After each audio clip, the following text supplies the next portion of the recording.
Bonjour les amis, fans de l'Olympique lyonnais, bienvenue dans cette vidéo d'actu de l'OL du 22 avril 2025 avec, vous le voyez ici dans la rivière, plutôt des bonnes nouvelles puisque deux joueurs majeurs de la saison vont être de retour.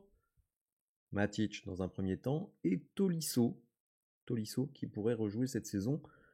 On va voir ce que nous disent les différents médias qui ont traité du sujet. L'OL de retour, écoutez, en tout cas, c'est ce que je souhaite. On a évidemment vécu une semaine catastrophique. L'élimination à Manchester United, la perte du derby avec une équipe qui nous a pas forcément donné ce qu'on attendait en termes de derby, même si moi je l'ai dit, je comprends le coup sur la tête à Manchester. Bon, écoutez, ça, c'est du passé. Jour de repos hier, on reprend l'entraînement et on se prépare pour la réception de Rennes. La LDC de retour. Et oui, parce que figurez-vous, vous vous souvenez peut-être, j'avais fait une sorte de calendrier des résultats potentiels des 6 premiers du championnat hors Paris Saint-Germain pour voir, selon moi, à quelle place nous allions terminer à la fin de la saison. Eh bien, j'ai refait avec le calcul donc sur les 4 derniers matchs. Et vous allez voir que selon moi, eh bien, la LDC sera de retour d'une manière ou d'une autre. On va commencer évidemment par Nemanja Matic, et c'est le site Olympique Lyonnais qui nous donne cette info. Il est de retour à l'entraînement. Visiblement, il n'est plus blessé. Alors, on nous a dit qu'il était blessé à la hanche. Finalement, il était plutôt blessé à la tête, puisqu'il n'avait pas du tout apprécié d'avoir été écarté lors des 2 matchs de Manchester, donc je pense que ça a dû chauffer entre lui et l'entraîneur. Visiblement, tout le monde s'est rabiboché, le temps guérit les plaies, vous le savez.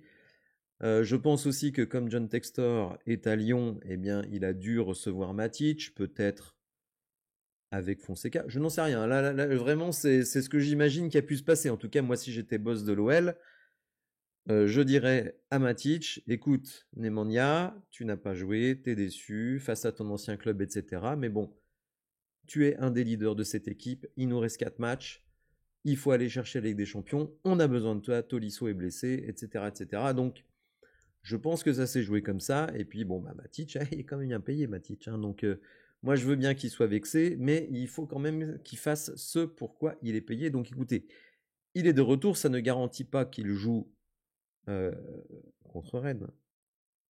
Mais quand même là, ce serait vraiment... Alors, s'il ne joue pas contre Rennes, c'est que vraiment le lien est définitivement craqué entre les deux, c'est-à-dire Paulo Fonseca et donc Nemanja Matic. Donc, écoutez, on va suivre ça avec intérêt et on attendra avec impatience les conférences de presse parce que cette semaine, il y a des choses à dire. Autre joueur de retour... ça ne s'affiche pas, je suis désolé les amis. Je ne sais pas comment je vais faire. Oui, alors vous allez devoir me croire sur parole et aller regarder l'équipe de Greg, puisque à 18h46, ils nous ont affiché un tableau. Alors je suis désolé, vous avez un écran noir, donc je vais vous dire ce qu'il y a normalement à l'écran. Eh bien, on nous dit, entorse du genou pour Tolisso, 2 matchs d'absence, point d'interrogation.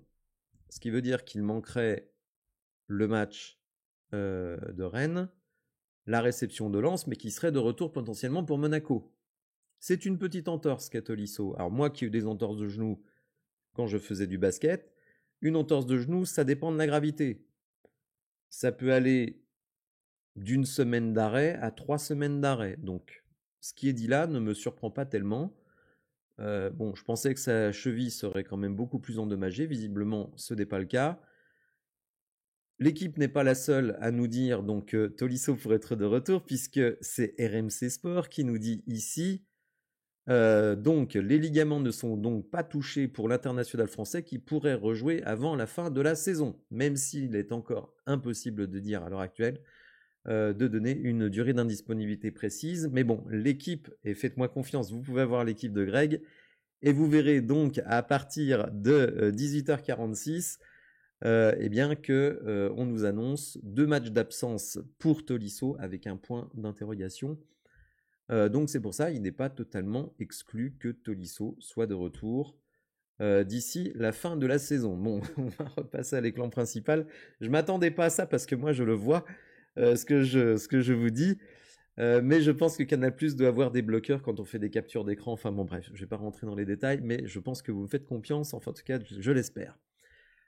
Autre chose, donc l'OL de retour, comme je l'ai dit, eh bien, on met Manchester, le derby, derrière nous. Comme je l'ai dit, j'accepte l'excuse du coup sur la tête après Manchester pour expliquer notre performance insuffisante, très insuffisante contre Saint-Étienne. Donc, jour de repos, on se remet droit dans le chemin.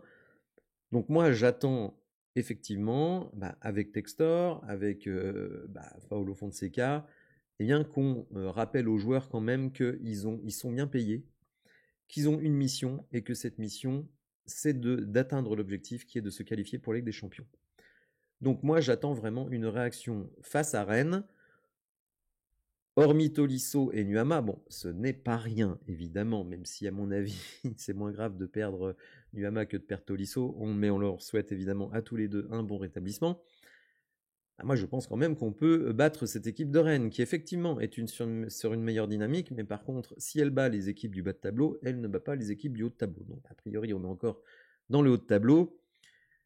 Donc, il suffit de voir le classement pour se dire eh bien, que à domicile, avec notre équipe au quasi complet, eh bien, on doit battre cette équipe de Rennes. Voilà, il n'y a pas à tergiverser. Si on n'est pas capable de battre Rennes, écoutez, je ne vois pas ce qu'on a à faire en Coupe d'Europe, les amis. Comme je l'ai dit, Manchester, pour moi, c'est une anomalie. Le derby, c'est les conséquences du coup sur la tête, évidemment, de l'arbitrage de M. Le Texier, qui, par parenthèse, a été retiré du match qui devait siffler ce week-end. Alors ça n'a l'air de rien, mais pour lui c'est une perte financière, puisqu'il ne va pas siffler donc un match de Ligue 1, donc il va perdre les indemnités et tout ce qui va avec. Donc tant pis pour lui. Alors, la LDC de retour, qu'est-ce que je veux dire par là? Comme je l'avais déjà fait un petit peu plus tôt dans la saison, quand il restait je crois 8 matchs ou 9 matchs, eh bien je me suis intéressé au calendrier de tous nos concurrents, et le nôtre évidemment.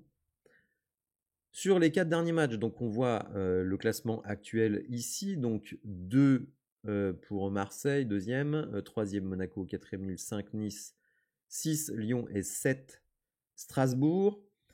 Le nombre de points qu'ils ont, donc de 55 à 51, et leurs 4 différents adversaires. Alors bon, je trouve que Marseille a un calendrier plutôt tranquille, sauf à Lille. Donc à Lille, je leur ai mis un point. Donc pour moi, ils vont prendre 10 points d'ici la fin de la saison et donc terminer second. Monaco, là aussi, a un calendrier plutôt favorable, même s'ils ont 3 déplacements.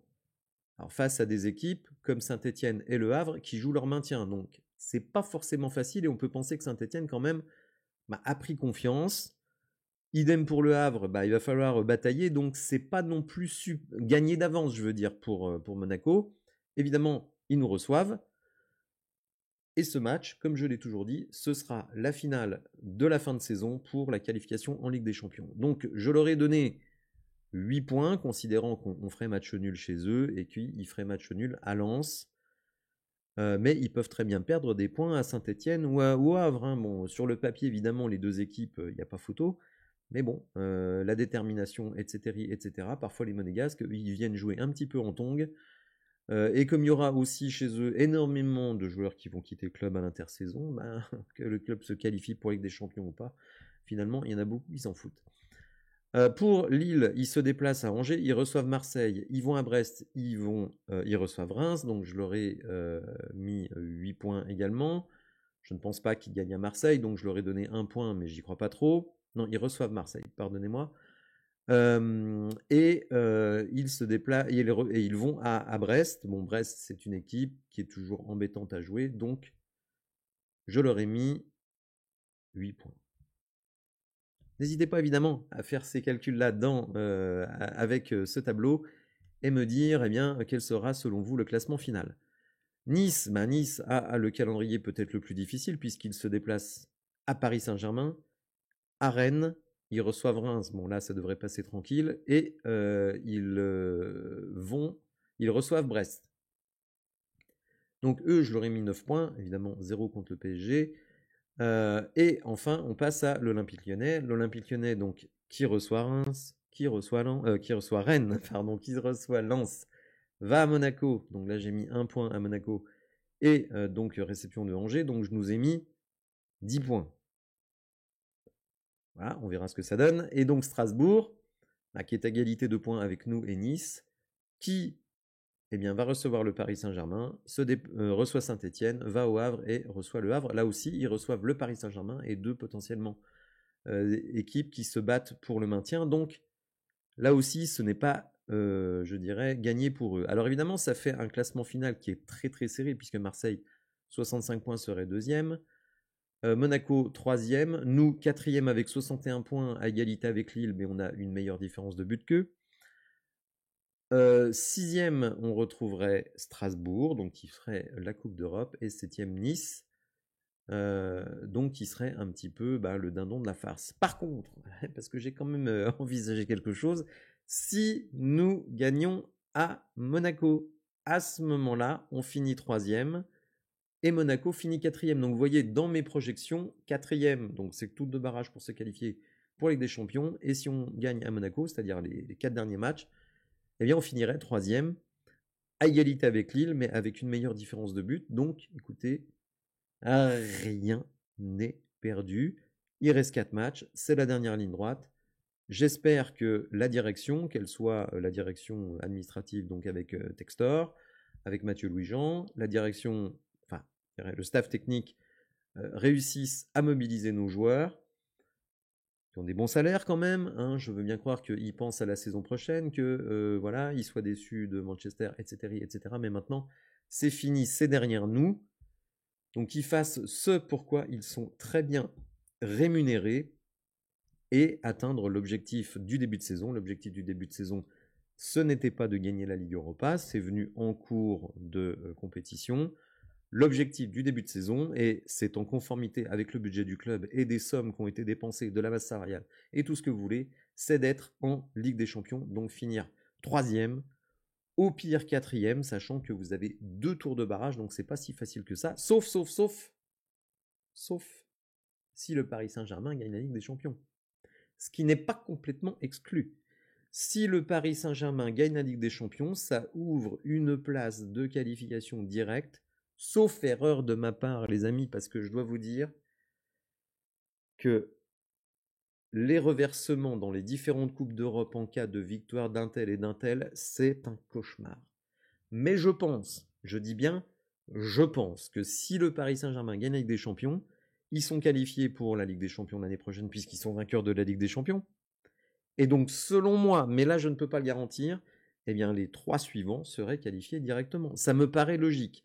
Après, est-ce qu'il y a une logique entre l'UEFA et ce qui nous paraîtrait logique? Et ça, je ne sais pas. En tout cas, bon, je n'ai pas de certitude absolue sur ce sujet. Voilà les amis, j'espère que tout cela vous aura intéressé. N'hésitez pas à faire le petit calcul et puis à me dire à quoi vous tombez à la fin. Si vous avez apprécié la vidéo, n'hésitez pas à liker, à vous abonner à la chaîne et je vous dis à bientôt. Et notamment, posez des questions à Siwaka qui viendra nous parler de l'Académie OL dans le post que vous trouverez dans l'onglet communauté. Merci de m'avoir suivi et à bientôt. Salut!